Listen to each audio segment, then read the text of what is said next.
John said in so many words, in times like these which we live, we must believe not every spirit, but try the spirits whether they are of God, because many false prophets have gone out within the world. You see, you are about to discover it wasn't the stepping into the pool that healed the lame man.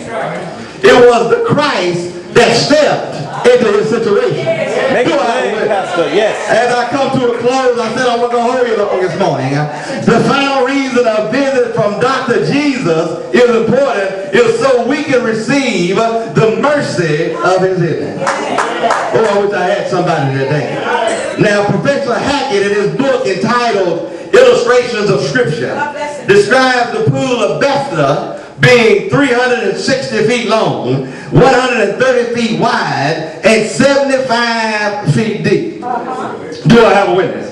Big pond. Albert Bourne said this word pool may either mean a small lake or pond in which one could swim, one could fish, or bathe, or wash. Do I have a witness? But I must tell you this morning, it wasn't important to me how big or how small this pond or this lake was.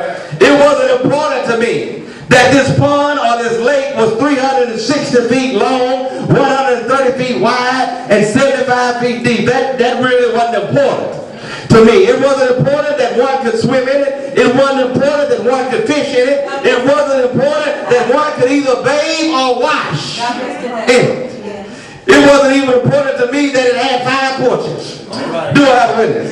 But what was important to me was the meaning of the name of the pond or the small lake. The name of this small lake or pond was called Bethesda. Teach the word. Amen. Bethesda comes from the Greek word which means house of mercy. Make it plain, Pastor. At this place called Bethesda, one man had received mercy from Jesus. Yes. The Bible says that a certain man was there which had an infirmity 38 years. When he saw Jesus, when Jesus saw him lie and knew that he'd been there a long time in that case, he said unto him, "Will thou be made whole?" The impotent man answered, "Sir," he began to make excuses.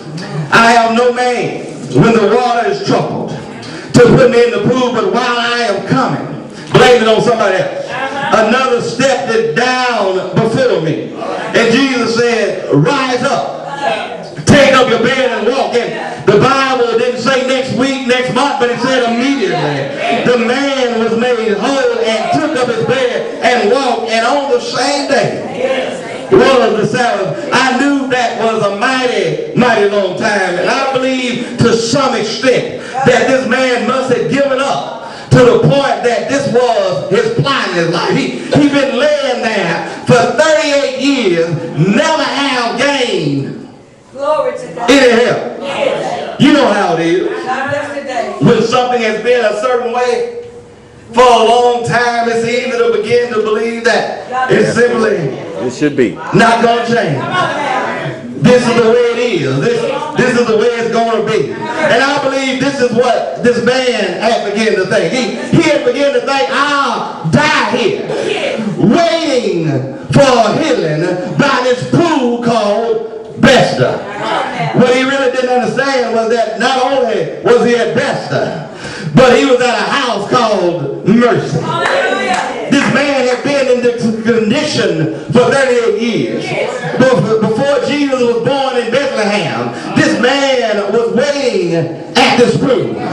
Year after year after year, this man was waiting on someone to come get him and place him in the water after the sharing.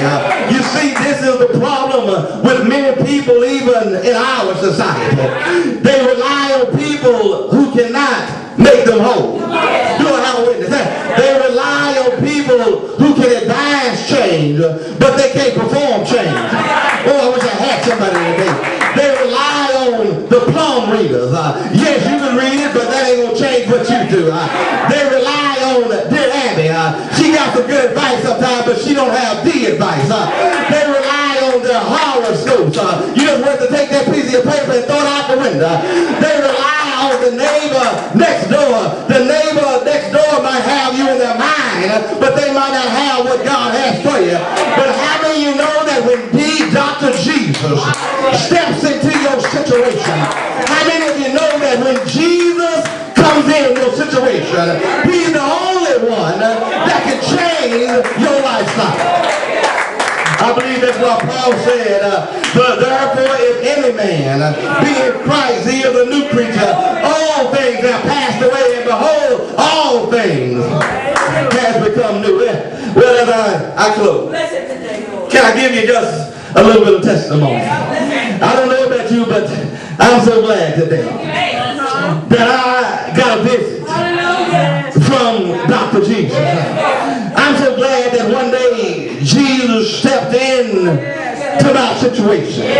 I'm so glad that one day I was a recipient of God's grace and, yes, His mercy. I'm so glad that I received God's undeserved compassion. You see, God one day took a little old boy by the name of Troy who was standing in a need of compassion. And He showered His compassion down upon me. Now I must tell you that God didn't stop showering His compassion on me when I became saved, but He's still showering His compassion on me right now, because had it not been for His compassion, I would not be able to say a word.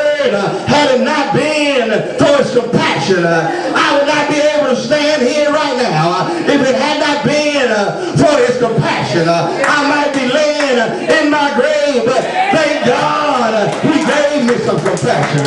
You see, I discovered a long time ago, I can't do nothing, absolutely nothing without the Lord. I can't go one inch without His mercy. I can't go one breath without His kindness. I can't blink one eye without His thoughtfulness.